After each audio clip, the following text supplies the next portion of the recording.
What's up, Wyoming knuckleheads? Go Be Wyoming is back, and with our first full-length interview of the season with a big one, U.S. House of Representative Liz Cheney of Wyoming.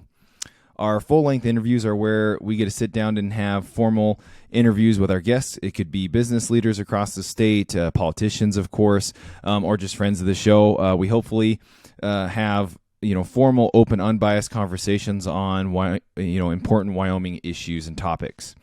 Compare that to our roundtable episodes, where it's probably multiple guests, maybe friends of the show, talking about a specific topic. Like we've done blockchain, we've done Wyoming state budget, K-12 education, or anything else that might come up. Very informal. Those are supposed to be fun and just drive conversation with whoever's in the studio that day. And lastly, Go Be Wyoming is bringing back our Give No Ground episodes. It's time for young, courageous Wyoming citizens to have their voices heard on specific issues, and hopefully help educate others in either business, politics, their industry, whatever their industries are, or just life lessons that young people have learned, and hopefully those will be series as well, maybe if it's diving deep into like energy or water issues or really anything that's current throughout Wyoming. But before we get to our interview with Representative Cheney, a shout out to one of our great sponsors. Without our sponsors, we would not be able to keep this podcast running. So the Sheridan County Airport. Save time, fly local, fly Sheridan. Don't drive those couple hundred miles to Billings or Gillette or Casper or even Denver. Catch a direct flight to Denver International from Sheridan via United, operated by SkyWest Airlines. Great service daily. They're trying to increase it this summer. Of course, there's inflation and prices, but the more people that use the service, obviously that'll drive the price down, and then there's more flights. So book your direct flight today at united.com. So I'm pretty sure Go Be Wyoming is the first Wyoming podcast to have interviewed both challenger Harriet Hageman, who has the former President Trump, and incumbent Representative Liz Cheney. I only had about 45 minutes with Representative Cheney, but I was able to discuss issues like, obviously, the current rise of inflation, securing Wyoming's energy independence in industries, protecting Wyoming's sovereignty from federal overreach, whether that be BLM, the border, and, of course, the big elephant in the room. We did talk about January 6th, the January 6th committee, and then, obviously, subsequently, the impeachment of President Trump. Representative Cheney is standing by her decision and explains her stance, which is against the state of Wyoming's Republican Party as well as the National Republican Party. But it's a great. Make sure you listen all the way through to that, and we dive into that. We were able to also cover issues like the leak of the Supreme Court draft decision of Roe v. Wade, of course, the war in Ukraine, and some other issues. We were unable to dive deeper into some issues like fighting disinformation, election integrity. I wasn't able to ask her kind of her opinions on Roe v. Wade, and I really wanted to know like what she thought the future of the Republican Party could be. But I believe this is still a great interview to compare to our interview with challenger Harriet Hageman. I asked Harriet and Liz about kind of similar questions. So for anyone out there that's on the fence, here are your two interviews to see who you're voting for in the primary. If you enjoy this interview, please like, share, and subscribe. Please share it with your friends or family. It's time to have open, honest, and respectful debates and conversations. As Representative Cheney mentions, Wyoming can still be a leader in the United States, and she believes because we still embody kind, neighborly behavior towards one another, which means we can have debates, we can disagree, and that's okay. So hope you enjoy our interview with U.S. House of Representatives Congresswoman Liz Cheney of Wyoming. We are sitting down with Representative, U.S. House of Representatives Liz Cheney. Congresswoman, sorry for all the technical difficulty there, but thank you for taking the time this morning. No, listen, thanks so much for having me. It's great to be on with you guys. Yeah, I think everyone in Wyoming, and especially us, we're very excited to hear what you've got going on in D.C. You've obviously got a re-election campaign, so we're definitely interested to hear your thoughts on kind of a lot of the things going on. Sure. So, as you mentioned, we've got very, very busy these days in a whole range of areas. Certainly as you look out at the issues that matter so much to us in Wyoming, we're really fighting against a whole range of bad policies coming from the Biden administration. I've spent a lot of time on things like our energy industry and our ag industry, obviously, our small businesses. People across the state are hit hard by inflation. And, I think you've got a number of things that have happened. I think the spending that we've seen from the Biden administration in the months that they've been in office has really added to and encouraged and resulted in the inflation that we're seeing. And I think that you've had a situation where, the spending that many of us in the Congress voted against and urged them against. There was a need to help people on some level through the COVID, and so of course you had some bipartisan efforts at the end of the last administration in that regard. But the spending that we've seen since then, I think, has too often been really irresponsible, and that's hitting people hard, as I said, all across our state. On energy policy, we're watching obviously what's happening in Ukraine, and there was bipartisan support to stop the importing of Russian oil and gas. And then the question then is, what do you do to fill the gap? And the United States and Wyoming in particular has such an ability to produce the energy we need for energy independence, and such an ability to ensure that we can be the arsenal of energy for the world. But we haven't seen the Biden administration be willing to take the step. And in fact, they continue to work against that and continue to try to ban drilling on public lands, ban new oil and gas leases on public lands, certainly impose policies that are harmful to our coal industry as well. Right. So while we've seen bipartisan support in some areas, we're still certainly battling against bad policy in other areas. Yeah, in your work on fighting those bad energy policies in particular, like you said, that has obviously caused inflation along with the spending. How have you been working maybe across the aisle, maybe not necessarily the administration? I think that's pretty obvious where they stand, but working with other House Democrats on finding some equal ground here on, I guess, educating them on, hey, if we can get our energy independence back, that'll help inflation. How have you been working on that? Yeah, it's really interesting. And I think you've seen partly because the Russian invasion of Ukraine and Russia's use of energy as a weapon of blackmail has really, I think, opened people's eyes. And so there have been a couple of instances where we've had Republicans and some of the Democrats who represent districts that have fossil fuel production, for example, come together to say, wait a minute, we need to understand that it's critical for our national security to be able to produce enough energy to make us energy independent here at home. And when you've watched the Biden administration take steps like decide they're going to release oil from the Strategic Petroleum Reserve rather than open up production of our own, there's been a bipartisan resistance to that. And I think also when you look at some of the things that we're doing in Wyoming with respect to clean coal technology and carbon capture and carbon sequestration, there are a lot of lessons that we can teach people and lessons that other states can learn from us in terms of, how clean and how responsible our fossil fuel industry can be. And so I think that you do begin to see some bipartisan consensus around what is really a common sense set of energy policies. Now, I think that the people who are sort of on the far left exert, a significant amount of strength here and political power. So, we'll see whether or not that can carry through to changing some of these policies, but it certainly should. Yeah, absolutely. So you kind of already mentioned the clean energy items like the carbon capture, the sequestration. Those innovations obviously will help Wyoming's energy sector. What are some other ways to regain, public support for those industries?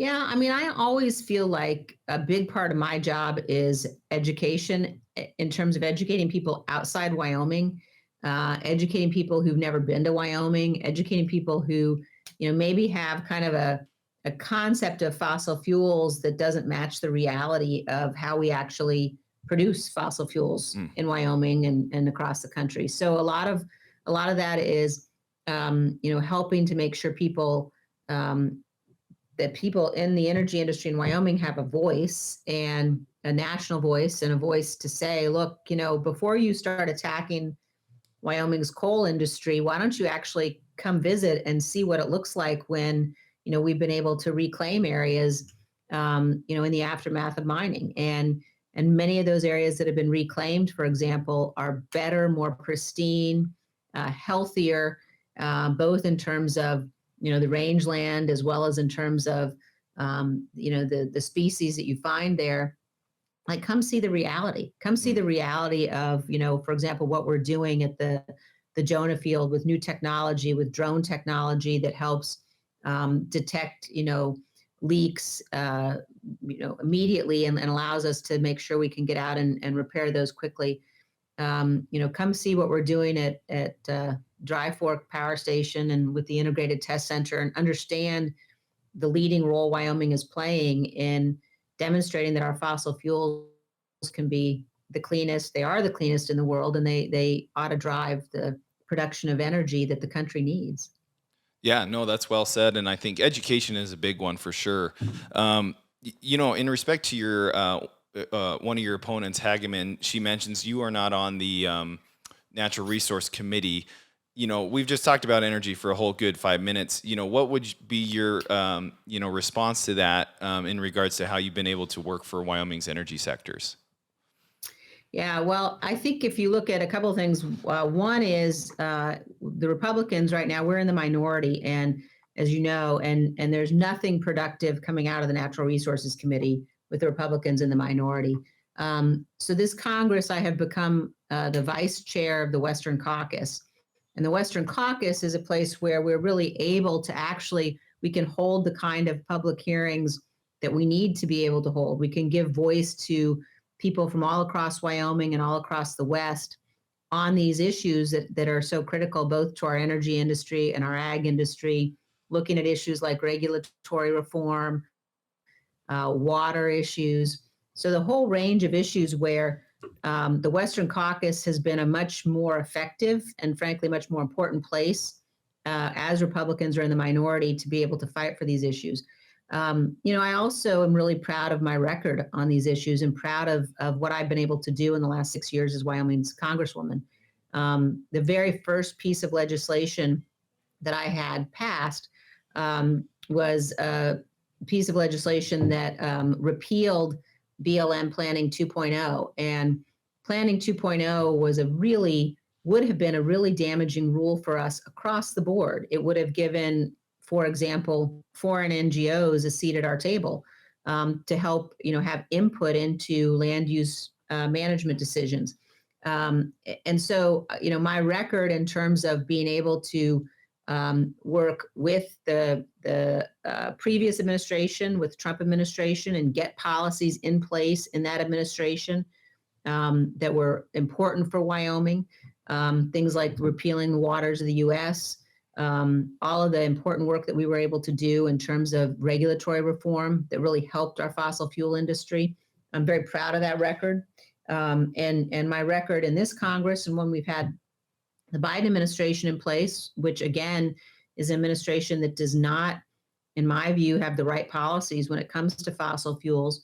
The important thing for us to be able to do now is to fight against those policies and to find every platform and means possible to do that. I was very pleased, for example, last year to bring Bruce Westerman, who's the ranking Republican on the Natural Resources Committee. As part of my job at the Western Caucus, I brought Bruce Westerman out to Wyoming, and we had really important meetings and discussions in the Black Hills the National Forest, talking about what we need to do in terms of forest management, and how those policies in Washington really matter for us in Wyoming.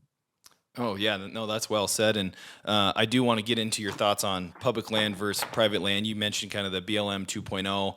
A quick question though, that was great track record information on your work in the Western Caucus. If in this next midterms in these elections, if you are elected as our congresswoman and representative, and they asked you to be on the Natural Resource Committee, is that something you would consider for your state?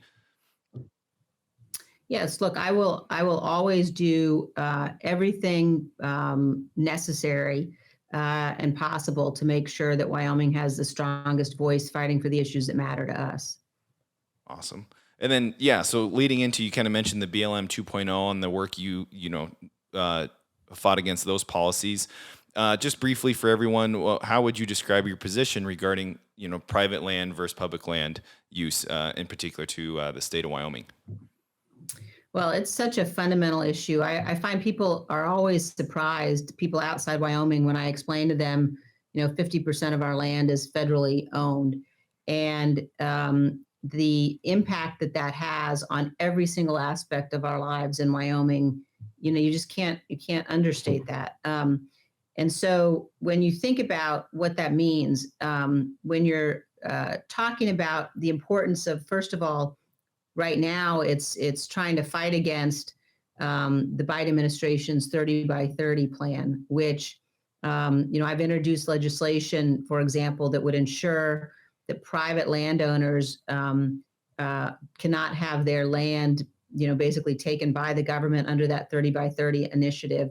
We haven't seen a definition from the Biden administration about what 30 by 30 is actually going to mean, but it has certainly created a huge amount of very legitimate concern. And I've been in touch with, many members of the Biden administration and working with people at home to sort of say, look, how do we understand, first of all, what is it that you're doing here? Are you going to, count lands like, for example, Yellowstone, Right.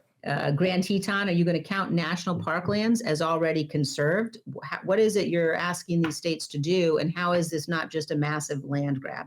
Mm-hmm. And so I think, the whole range of issues around our public lands, protecting grazing rights on those public lands, ensuring that we can continue to develop natural resources on our public lands, ensuring that our outfitters and our snowmobilers and our heliskiers have access to areas where we all have enjoyed so much being able to enjoy the beauty of Wyoming. Making sure that we continue multiple use. I think so often what we see is an effort to, when we have administrations in office like the Biden administration, an effort to stop multiple use, or an effort to interpret multiple use in ways that make it more like wilderness. And that's not right. That's not what the law says. I've done a lot of work on wilderness study areas, and the work that the Public Lands Council has done to try to come to agreement in some of these counties about what to do with these wilderness study areas. But we have areas across our state that have been basically were reviewed back in the early 90s and cleared and should be released from this category of wilderness study areas. But they continue to be managed as wilderness just because we haven't been able to fight to get those released. So there's just a whole range of issues.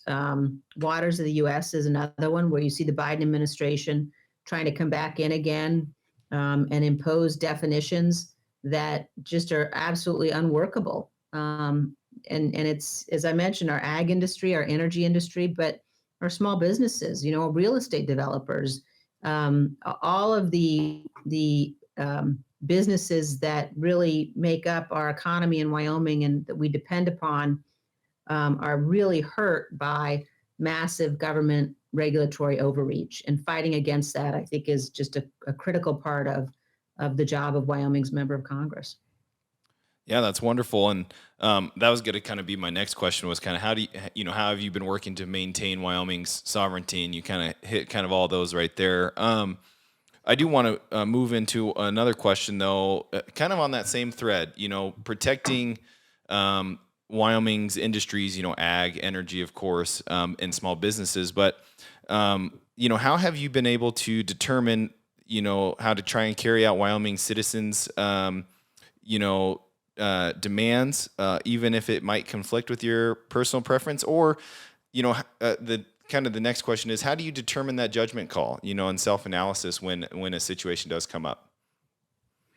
Yeah, look, I think again, my responsibility is to be Wyoming's voice. It's a tremendous honor and responsibility and duty to cast a vote on behalf of Wyoming. And so I spend a lot of time. Certainly, when you run for office, you explain sort of what your views are. You do a lot of listening, and people get to make a decision about whether or not your views are ones that they agree with and that they share. And not everybody in Wyoming has the same view on every issue. Right. Certainly, I think that's one of the things that makes our state special. And we've also had a real tradition in our state of neighborliness, of independent thinking. The government doesn't tell us what to do. I think about the people who settled our state. I think about my great grandparents and my great grandmothers who actually, walked the Mormon Trail. And many of the people who came to Wyoming first came in search of freedom and of religious freedom. And I think that there's a sense of, well, I guess it's neighborliness and a sense of respect for others that has really long been part of our state. And I think it's very important. But certainly as we're talking about big legislative issues that come up, having the chance to meet with constituents, having the chance to talk about what their views are, having the chance to understand views of different communities across our state and how different pieces of legislation affect them, having the chance to spend time meeting with, our tribal leadership and understanding how these issues affect them, and the leaders of all of these industries, but, also Wyoming's teachers, our families, and the needs in Wyoming. I think that many people in our state share some very, very important values, even if we don't agree on all of the issues, but our communities are very different. And so, what might make sense for Green River isn't necessarily going to, make sense for Laramie. And so I think recognizing and understanding the differences, and the diversity of needs across the state is really an important part of my task as well. Awesome. No, that was really well said. And that leads me up into one of my questions that I definitely want to hear your answer on is, right now, especially in the Republican Party and conservatives, I think, and really both sides of the party, 2020 was a tight election, and I think we all can agree on that. But I think we need to be moving forward. And how do you think you can help mend the wounds of the last couple of years on both sides in the Republican Party? You kind of mentioned that. I would agree. Wyoming is very neighborly. We can have conversations. You can have debates, and that's okay, and we can disagree. We'll not shy away from it. You made a couple decisions that the state party and the national party were not very fond of, but how can we move past that? We can disagree, and how can you see us or see you working to, mend those resentments, or just voice, we can disagree on those, but let's move forward to something else. Yeah, I mean, look, I think about it a little bit differently. I think that, there are a set of substantive policy issues. I'm a conservative Republican, and I have been ever since I cast my first vote for Ronald Reagan when I was 18 years old. To me, being conservative means that you stand for, things like low taxes and limited government. That government that governs best is closest to the people. You stand for a strong national defense. And above all, you stand for the Constitution.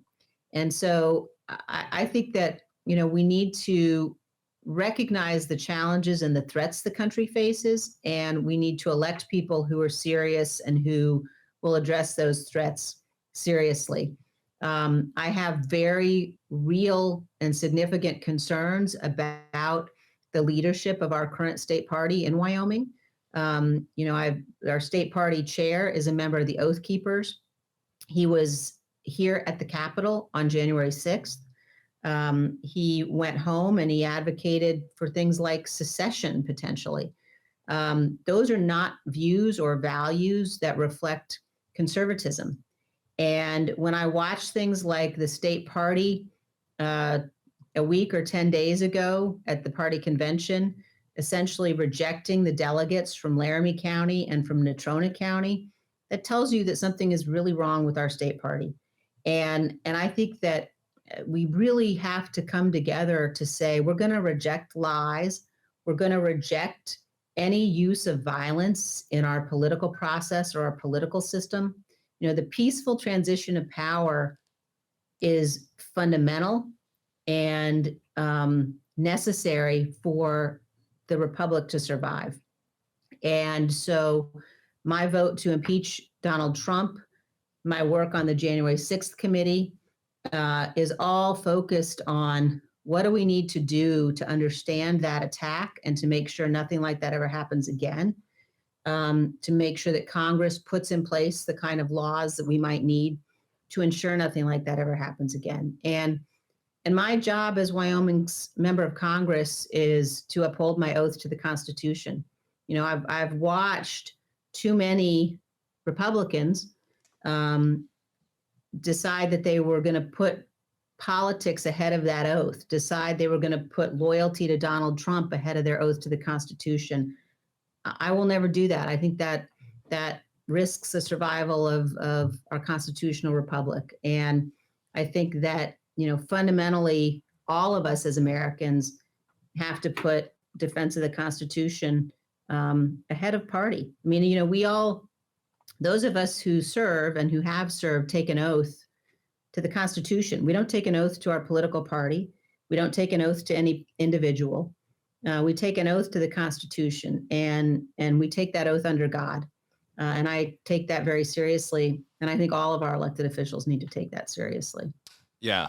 And I think you hit on a couple things, that my co-host and I at the time back in 2020 also voiced and agreed that there's a dangerous precedent when we challenge the integrity and trust of the election system, the process, and things like that. A question to lead up to that, I think, again, a lot of people in the state party across the state have different feelings about this. And what would you say to them on how they should gain some trust in regards to what's been told about January 6th, what they see about January 6th, and then how can they gain that trust from you? Again, there's that kind of resentment and I guess just distrust, disloyalty is what they feel. But what would you say to them on, let's have this conversation about that and so forth? Well, it's such an important question and such an important conversation to have. And I think you have to start with the fact that the election wasn't stolen and people have been lied to. And President Trump continues to lie about that. But we're a nation of laws, and when you're running for office and you believe that there's been fraud, then you have the right, totally legitimate right, to go to court and to follow whatever the state laws outline in terms of the process for challenging results. And Donald Trump did that. He absolutely had the right to do that. And he lost 60 out of 61 cases. Mm-hmm. And in many of those cases, the evidence was reviewed in detail and they were decided by Trump judges. And it was very clear he lost the election. And you can go back and look precinct by precinct what actually happened.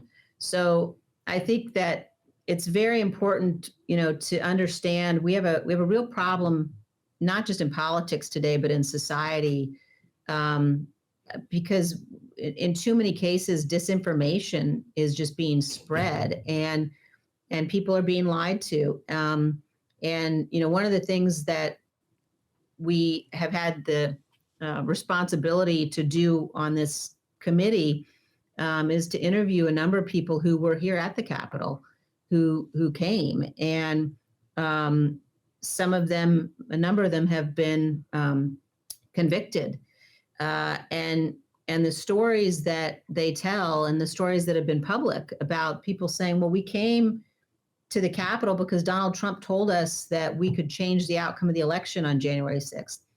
And that was a lie. It was never true. And as Americans, we would never want Congress to choose our president. It's unconstitutional, and it's unconstitutional for a good reason. I tell people, look, if you argued that I could have objected to electoral votes on January 6th, that I could have somehow, rejected by objecting to votes, then how are you going to protect us if next time around, Nancy Pelosi decides she doesn't like the way that Wyoming's electoral votes went, and so she objects? That's not constitutional. Mm-hmm. Our states have responsibility under our Constitution for selecting the president, selecting electors to elect the president. So Yeah. I think that's one thing, is we have to defeat that lie. But the second thing I think is really important for people to understand, President Trump, he summoned this mob, and you can see how he did it. He, through social media, through his lies about the election. Then he assembled the mob, and then he sent the mob to march on the Capitol. And while that was happening, while the attack was taking place, he didn't tell them to go home.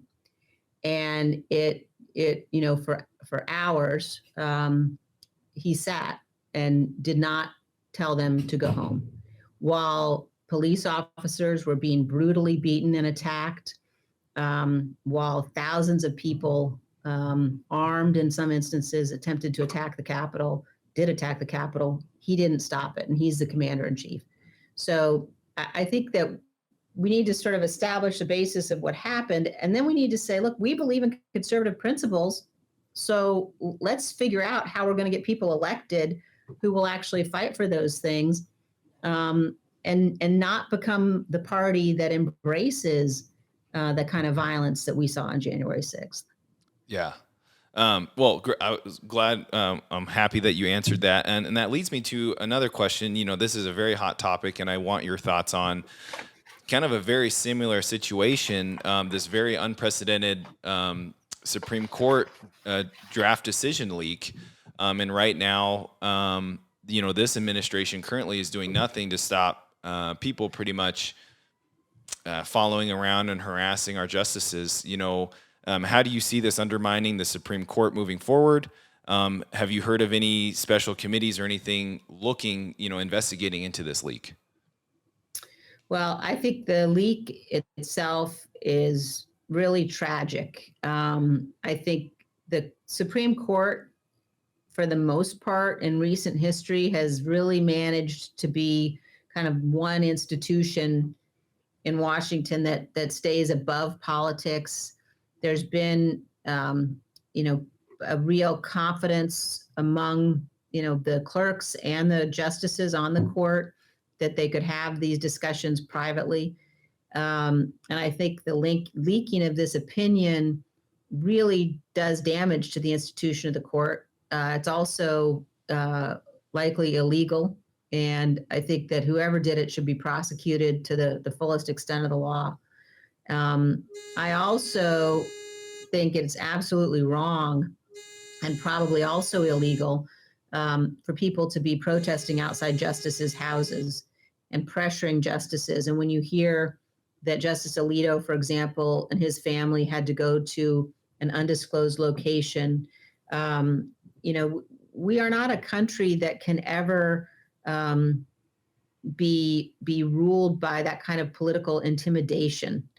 And people, certainly, we all as citizens have the right to have our voices heard, but you should not be outside of Supreme Court justices' homes or any officials' homes and pressuring them and scaring their children. I mean, that's just not it's not who we are, and it's not right, and it should stop. And I know that there have been efforts to ensure that there's sufficient protection for Supreme Court justices and their families, but ultimately we must be a nation of laws, and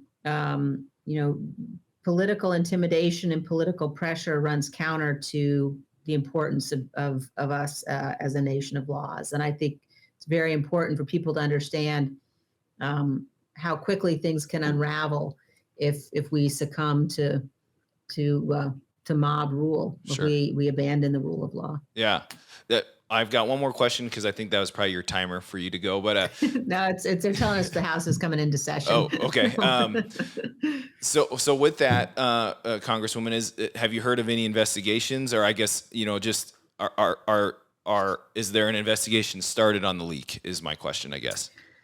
I believe so. I think Chief Justice Roberts announced that he had instructed the marshals at the court who are in charge of security to conduct a very thorough investigation of the leak, and so I suspect, I'm sure that's underway. But again, I mean, it's such. I don't know if in the history of the court you have had a draft opinion like this one leaked. And I really do think, I mean, the justices, you hear stories, for example, about Justice Scalia and his friendship with Justice Ginsburg, even though they were on totally opposite ends of the spectrum in terms of their judicial, their philosophy. Right. They were good friends, and they knew they could trust each other. And I think the justices have to be able to have discussions about opinions in a considered way that they don't have to worry will leak. And I think it's a sad thing that somebody took it upon themselves to leak this opinion. Yeah. And then, I mean, if there are arrests or a committee formed, is that something that you would be looking forward to as well? Because it's some Wyoming citizens would consider this very similar to January 6th in just regards of enforcing the law. Is that something that you would also consider? Well, I think that the law must be enforced. I think that, the Supreme Court is investigating the leak, and I think obviously they're in the best place to do that. I think the role of Congress is in part to make sure the resources are there, as the House has the power of the purse. And so we need to make sure that we're doing everything we can to ensure that the court is protected. And I think that that's all very important.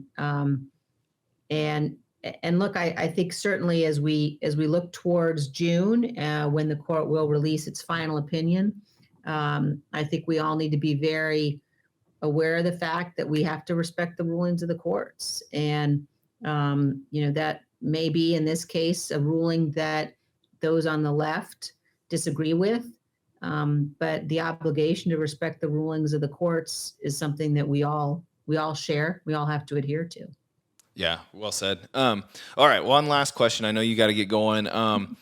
This is kind of a great one to end on. Why do you feel like you are the right candidate for Wyoming? And where do you see Wyoming going in the next couple of years? Well, look, I think it is just such a tremendous honor to be Wyoming's representative in Congress, and such an honor to be able to fight on behalf of the values and the beliefs and frankly, the model that Wyoming is for the rest of the country, in terms of our commitment to our founding documents, in terms of our independence, our common sense. And so I'm just tremendously honored to represent Wyoming in Congress. And you never lose that respect for what it means to cast the vote on behalf of the people of Wyoming.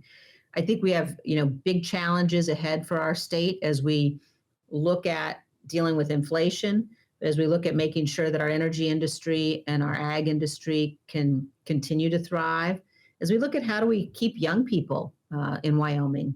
I had the chance a couple of months ago to do a big roundtable discussion at the university with students who are getting ready to graduate and who want to make sure that they have a place in Wyoming's economy. Many of them don't want to have to leave home, but they're worried about jobs and having the kind of jobs there, that are going to keep people. And I think as we look at how to grow our economy into the future, there are so many places where we are a model, and whether it's providing examples for the rest of the country and the rest of the world about our energy development, whether it's producing food that feeds the country and the world, whether it's our small businesses and our communities. Wyoming's just such an amazing place and such a model for the rest of the country. And I think we have huge potential.